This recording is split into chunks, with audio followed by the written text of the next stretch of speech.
Hello and welcome to my video on GEG Walkthrough Solves. I've got 12 of these walkthrough solves, and they're all pretty decent. I didn't learn GEG obviously.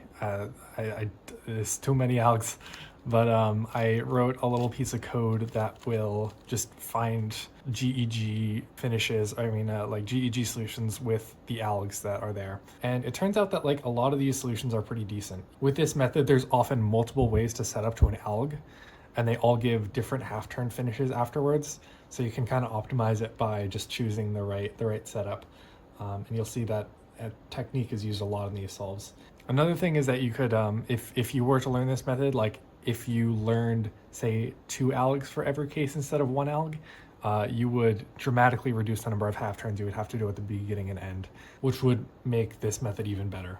Like, it would really optimize those solutions and get them super low move count. Anyways, here's the first example. So you hold it from this angle, z prime y, and then you do r2 u2 as a setup, and now you do the alg, which is f ru r prime u2 r prime f prime u. Wait, no, sorry, r prime f u, and now just r2 to finish the cube. It's an 11 move solution. Now on to the next example. This is example number 2. So you hold it from this angle, z x prime. Oh, and this one is 2gen, which is really nice. So you do r2 u2 to set it up, and then the alg, which is r prime u2 r u2 r prime u prime. And now just r2 u2 to finish the cube. You'll notice that a lot of these algs are like really short. Like the longest alg I've seen is like 8 moves, and most of them are like 6, which is, you know, just one of the side effects of this method. Since you're not bound to like learn algs that go just from a state to the solve state. You need to just learn an alg that goes from any state to like an HTR state, which often takes a lot fewer moves. Anyways, on to the third example. So you hold it from this angle, z prime x, and it looks like this case is already set up to the case, like to the alg. So here's the alg. Yeah, there it is. I finger tricked that very badly, but I'm sure that there's a better way to do that. And now just R2, F2, R2 to finish. All right. Now on to scramble number 4. So this scramble you hold from this angle, z prime x. It looks like this one's also set up to the alg just right now. So here's the alg. And now you can just finish with U2, R2, F2. That one's a 9 move solution. That's pretty good. Now on to the 5th example. So with this case, you hold it from this angle, ZX, and then you do R2 as a setup, and now just the alg. And now U2, R2 to finish the cube. That is a 10 move solution. Now time for the 6th example. So in this example, you hold it from this angle, z y prime, and then you do r2 as a setup, and now the alg, and now u2 finish.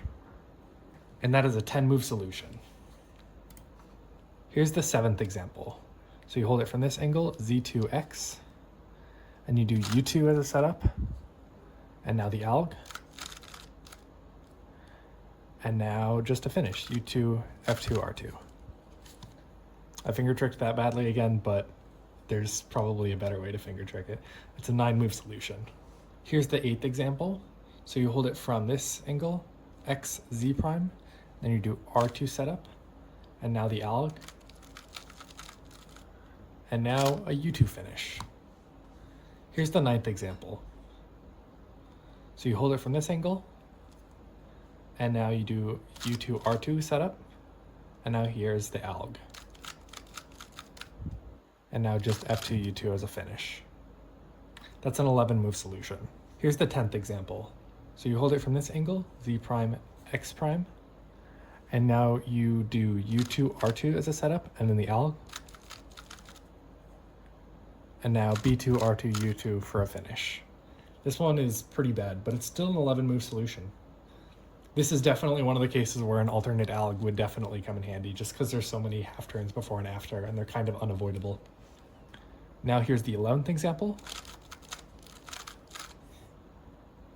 So with this example, you hold it from a z2 angle, and then the alg is already set up. No need to do any setup moves. So here it is. And now u2 finish. That one's a good one. I could probably sub 1 that, and I kind of suck. Now on to the 12th and final example. So this one is funnily enough a 6-mover. So z prime y, and you can tell that it's a 6-mover because it is set up to the alg already, and it also doesn't have any like half turns afterwards. So you just do the alg. It's a 6-mover. So there are a bunch of the GEG example solves. I think it's definitely like something that like could be looked into. Like I definitely think it's viable for like crappy no bar scrambles or things where you can't find any great solutions. But yeah, it's there's the GEG method. That's what I can do. Thank you for watching, and I'll see you in the next one.